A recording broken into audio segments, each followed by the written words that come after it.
Well, we've got pandemonium behind us here, which I think there's an owl that's landed somewhere because the birds are going absolutely crazy. Either that or there's some sort of cat walking around. We've had a hyena already, so who knows. Anyway, it's fine. If you see a leopard walking behind me, just warn me, so that I don't get eaten. And it's probably because I've written leopards on the board, as you can see, with a little happy couple of remarks on the sides, because we're now going to move away from tawny cats and on to the spotty ones, which is more my wheelhouse and probably where I can be a little bit more informative.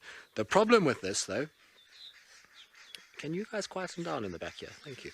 The problem with this is that how far back we go is probably, we need to limit that, because the number of leopards, if we go back too far, if we go back to 2009, 2010 and Djuma, and it's going to get way too complicated, and I don't have enough space, nor do I have enough markers to actually do territorial maps for that period. So what I'm going to do is let's do pre this period. So let's go pre-Mulawati, so let's do Tingana era and Mulawati era. Should we do that? I think that's going to be good to give you an idea of how things have changed. Alrighty, let's start at the top here. So I'll start with male leopards. Let's do males this side. And I'll just write their names here. So we obviously have Tingana. I'll include Mvula in this just because he was around during this period. Djuma, Anderson, who else am I missing? And Quarantine. Cute. All right. That's pretty much the main four culprits, the big guys. I mean, five culprits, the big guys. And so I'll do their territories in terms of where they were. Now, this period of time that we're talking, let's call this 2015 to 2019, basically. All right, so when 2015 rolled around, Mvula was still the dominant male leopard, pretty much around Djuma. He had quite an interesting sort of territory. His territory tended to be very long north-south, so he used to go from Mala Mala to Manyeleti, and used to move that distance sometimes in one day. It was quite amazing, actually, to watch him walk. So he encompassed Chitwa Chitwa, Little Gowrie, Hofmans, Annette, Vessels, a little bit onto Cheetah Plains, and then Torchwood, Buffelshoek, obviously, and Djuma. So that was Mvula's kind of territory. But then in 2015, what we started to see is Tingana coming this way from the western sector. So he was around Elephant Plains, and he moved because Anderson started to come up like this and started to push into this section here. So this was all Anderson. We'll just do a little A. Obviously, a much bigger territory than I'm doing. I just don't have the space because I wrote too much here. So Anderson there.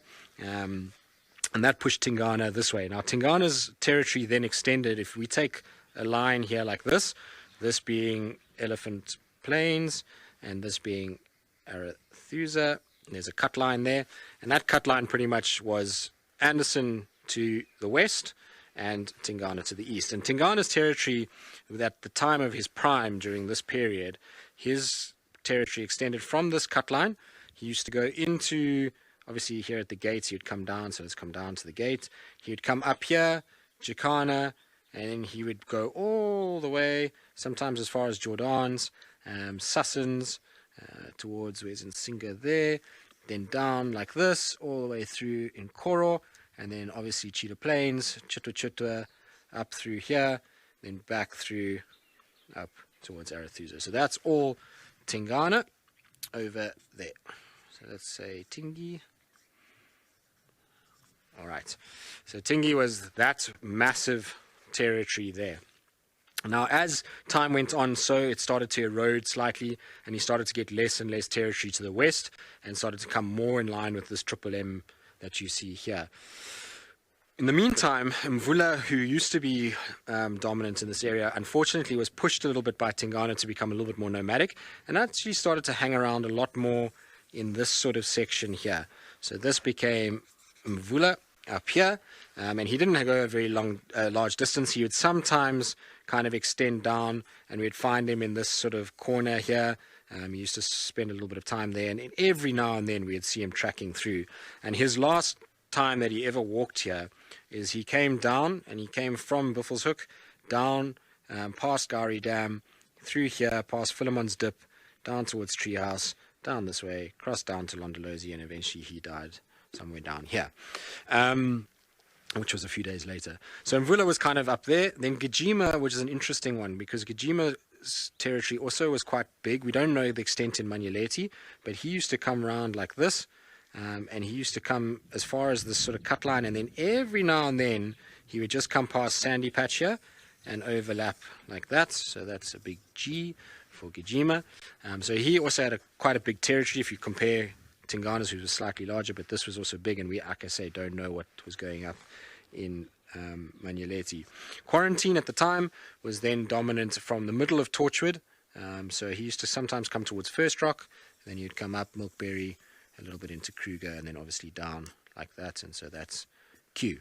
So that was the kind of divide of the male leopard territories, and how it was very stable for quite a while. So this is, we're talking 2015, 16, 17, and then things started to change in 18. 18 saw the arrival of Hukamuri. That's the one that I've wanted to add here. So the hook did come in this period. And Hukamuri started to come, and what happened was Hukamuri's arrival coincided with two main events. One was Tingana's illness. Tingana started to get ill, and he shifted down to Chitwa, where he stayed very, very stable around Chitwa Dam for a while. And then Anderson himself started to get pressure, and his territory started to erode slightly southwards away. And Hukamuri then slotted in and started to take this western side of Djuma around here, and all of this that had been Anderson and Tingana. So that was the hook there. So there was quite a change in dynamic through this period with Hukamuri's arrival, and then eventually obviously Anderson disappeared, and then Tingana started to get healthy and came back to dominate a lot of this, except he cut his territory there, and Quarantine became that. He never used to go back down to Nkoro. He stayed on this side. So that was kind of the sort of 2016, 17, 18 period. I haven't put the young boys in because they weren't territorial, but Hosana and Tamba were also hanging around at the time. So that's the kind of rough map, and then it changed drastically now when it came to males. So I'll do this, raise this all out, and we'll do the males just now. Alrighty guys, so we now have cleaned our map somewhat. Sorry, it's a little bit messy still. I didn't have a lot of time to clean it, but anyway, we'll get the idea. So I've added in here quickly, just so that we've got is the 2019 to 2022 dominant males. Obviously we're not adding in the young boys. I'll show you the young boys movement if we've got enough time after the females that we do. But anyway, what essentially happened was, as with all male leopards, is poor old Tingana got old and started to become nomadic. And so even from 2019, I suppose let's add him in here because he's a legend. So let's have him. And I miss him, so he can feature in this map too. All right, so Tingi became nomadic, and much like Mvula, also I don't think I've spelled Mulawati right, oopsie. Sorry about that. So what happened was Tingana started to become nomadic. He was starting to be seen in all kinds of places. He had moved most of his territory up and into the sort of Buffelshoek area, and he was being seen around this sort of core Buffelshoek section. Oh, sorry guys, this is still wet, so it's not writing very nicely now. Do we have a cloth there somewhere? Hold on guys, let me grab it quickly. Sorry, I'm poor, I'm going to bomb your shot here. Let me grab it. It's not a very clean cloth, but we're going to grab it anyway. Because I wet this to try and clean it in a rush. Anyway, shove that in the pocket for now. So he took this sort of area. Oh, now it doesn't want to write. Oh, don't give up on me now, little pen. I need you. No. This is what happens, guys, when you make makeshift plans and you don't clean your things properly. Should have used the little alcohol swab that I have because it dries much faster, and so it's much, much better from a drying point of view. There we go. All right, so just bear with me, guys. I'm sorry. I know that it doesn't look great, but this is Tingana in this little section here. We're just going to try and pump this thing to see if it will work a little bit more. So Tingana became sort of nomadic, and he ended up started hanging around quite a lot in Buffelshoek. and actually started mating with Insele, which was very, very interesting. And then he started to kind of come into this area, and that was coinciding with a shift in terms of the big dominant male on Djuma, which I'll get into now. I just want to try and get my pen working, and in the meantime, though, let's send you across. Well, while Andrew repositions, we've just filled out a lot more because we're running out of time a little bit. I don't think we're going to get to the females tonight, unfortunately, because Rex is going to come join me just now and we're going to chat about some other things. But anyway, what I did in the meantime, and James and Michael and all of you that know the leopards well, you can't shout at me if I've missed anybody, because my brain is old and sometimes I forget things. So especially in this period here, there might have been a few others that came through. But then I added the 2019 to 2022 males. That is all down here. Now, some of these names, you're going to be like, who is that? Don't know them, never heard of them. But actually, they're all kind of been around and you wouldn't have known. Same with the young males here. There's some potentials on there that I'll talk about now. Anyway, Mulawati and Tortoise Pan. You'll see that Hukamuri and Tingana on here. If you basically, from the previous map, take the territories for Mulawati and Hukamuri, and replace it with, Tingana and Hukamuri, and you replace it with Mulawati and Tortoise Pan, you've got their territories. They basically have taken the exact same territories that Tingana and Hukamuri held, which was, obviously Hukamuri was this western territory, and then Tingana was this, so Mulawati is essentially that territory that we spoke about earlier, so that's M, and then this is all TP, and TP kind of comes on a little bit and kind of crosses back, and then everything this way. So those are those two there. We've done. Now Timbavati, he kind of came in as Tingi was starting to go nomadic and push away and start coming back down. So Tingana's movements from this little section in the early part of this date was there, and then he started to push and eventually went all the way down to Mala Mala, where his last time that he was seen in August of last year, sadly. So Timbavati then essentially came in, and he's kind of slotted in to this sort of middle section now. So that's now, the other T is taken over for one T, and that's where he is, and it's expanding a little bit. He's expanded in that direction, but not so much this way, because another T moved into this area, and this became, if we go around, Tavangumi, who moved into there, and then Quarantine headed that way from the previous map and is in Kruger over here, so we'll just do Kruger and a Q there. The other leopard that was around was, so we can just tick these guys off, was Tingi, we've done. Inhlangula, a lot of you would have asked about him. He was also dominant in this section here, so you can see there was an overlap at one point of 3 different leopards. Inhlangula was all of this into the Manyeleti, and he subsequently kind of come all the way around, so this was an N, and he subsequently also moved this way and is being seen in the exact same place that Quarantine has been seen, and Quarantine's older brother, Shivambalana. Oh, I'm standing in a whole bunch of mud here. So he's also moved. Then obviously the Hook, unfortunately his incident was very sad, but he's been replaced by Tortoise Pan. Now you'll see here Motswiri, Wabayiza and JJ. Now JJ stands for Jigga Jigga male. He's an old male in Buffels Hook that's being seen. He was seen not last night, the night before. And he seems to be anywhere on this boundary or this boundary. So this kind of corner here is where JJ is, and he goes up into the Manyeleti. And so I've put him on this map because his influence could push Timbavati down. It could be the one that is pushing Inhlangula out, Quarantine out, and keeping Tavangumi at bay here. So this kind of Buffels Hook area is actually quite hotly contested at the moment between JJ, Timbavati, Tavangumi, and Mulawati. So we don't know Mulawati's exact extent inside Buffels Hook because obviously he is quite ghostly. So that's him.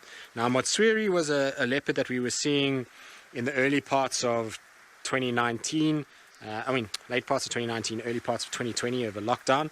He used to come in from Manyeleti in this direction, through here past Hardicle, and actually Motswiri means Hardicle because he was seen here a lot and around this sort of section. We saw him on Djuma. Unfortunately we couldn't get him live because we just wrapped the show. We saw him there a few times, and he used to kind of come through like this onto Simambili and then back again in that direction.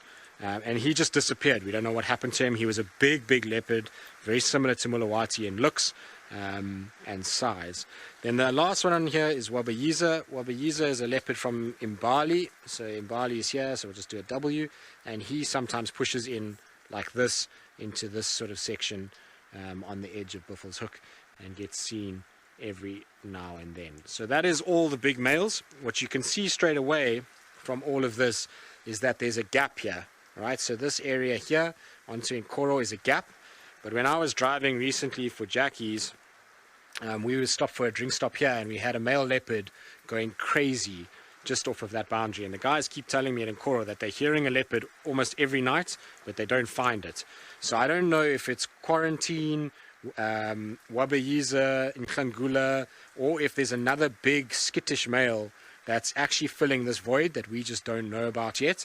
The only way to figure that out would be to put camera traps along Green Pan area, because that leopard will go drink there. Maybe not now with the rain, but before the rain it would have come and drank there, and it would have been able to figure it out. But it hasn't popped up on the Nkoro cam, so that kind of doesn't really make sense as to who that is. So that's all the sort of bigger, more dominant males that could potentially come through. I have left out one or two that would be in the west. So Flat Rock would be one of them. He wouldn't really feature because he hasn't really come up this way and is not pressing threat at this stage. Then on the other side of the board, you'll see I've written young males. So these are all the young males in the time that I've been with Wild Earth that have been around. Obviously, we know what happened to Hosanna. He pushed into the southwest, and that's a very unfortunate situation. Tamba distributed. Sindile, we don't know what happened to him, but also distributed. Marips is here. Shasha at Lion Sand. Semba distributed. Shitsalala comes from Ingala and is being seen around. Ifield from Mala Mala. He's been seen on Buffels Hook. He's been seen in the west. He's been seen a lot around Nkoro and Cheetah Plains. Ngoboswan gets seen on Hoffman's every now and then, but has a big territory inside Mala Mala, so the likelihood of us seeing him is not great. And then Mzemba is an interesting one. That is Hosanna, as far as we know, Hosanna's only offspring.